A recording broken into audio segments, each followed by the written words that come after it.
দর্শক, শায়েস্তাগঞ্জ হাইওয়ে থানা police pickup ভর্তি ভারতীয় বিভিন্ন পণ্য জব্দ করেছে। আজকে বিকেল 5:30টার দিকে হবিগঞ্জের শায়েস্তাগঞ্জ উপজেলার ঢাকা সিলেট মহাসড়কে উলিপুর শিল্পাঞ্চলে তাদের যে নতুন পুলিশ ক্যাম্প বসানো হয়েছে, সেই পুলিশ ক্যাম্পের সামনেই মূলত নিয়মিত তাদের যে চেকপোস্ট বসে, সেই জায়গাটি থেকে যখন এই পণ্যগুলো পরিবহন করা হচ্ছিল এই পিকআপে করে, তখন এগুলো আটক করা হয়েছে।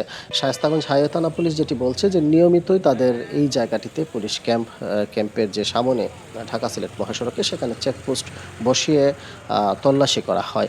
আজকে বিকেল 5:30টার দিকে যখন এই পিকআপটি ভারতীয় বিভিন্ন পণ্য নিয়ে সেটি ঢাকামুখী যাচ্ছিল, তখন তাকে আটকানোর জন্য পুলিশ সিগন্যাল দেয়, কিন্তু পিকআপের যে চালক তিনি দ্রুত পালিয়ে যাওয়ার চেষ্টা করেন। পরবর্তীতে ধাওয়া করে পিকআপটিকে আটক করা হয় এবং পিকআপ তল্লাশি করে সেখানে বিপুল পরিমাণ ভারতীয় বিভিন্ন পণ্য, যেগুলোতে ঔষধ এবং ফুসকা সেগুলোতে রয়েছে, এবং পরবর্তীতে সেটিকে আটক করে তাদের যে পুলিশ ক্যাম্প সেখানে নিয়ে আসা হয়েছে। আপনারা দেখছেন যে সেখানে উৎসুক জনতা ভিড় করেছে যে পিকআপের মধ্যে কি রয়েছে সেই বিষয়টি দেখার জন্য।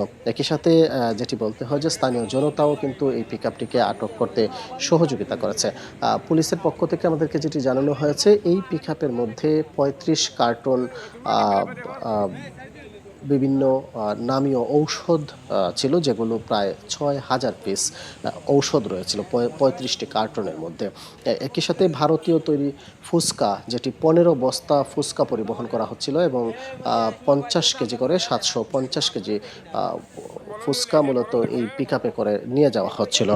এবং এই অভিযান যেটি আজকে আটক করা হয়েছে, পরবর্তীতেও পুলিশের যে অভিযান সেটি অব্যাহত থাকবে এবং ঢাকা সিলেট মহাসড়ককে নিরাপদ রাখা কিংবা কোনো ধরনের চোরাই পণ্য বা যে অবৈধ পণ্য নিয়ে যেন আসলে কেউ পরিবহন করতে না পারে, সেজন্য তাদের যে সতর্কতা, সেই বিষয়টির দিকে আরও গুরুত্ব দেবে বলে আমাদেরকে জানিয়েছে পুলিশ।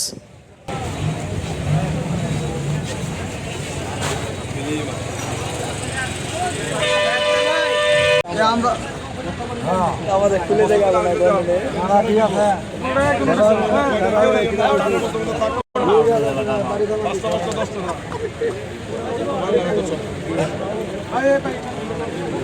লাগে মানছিলাম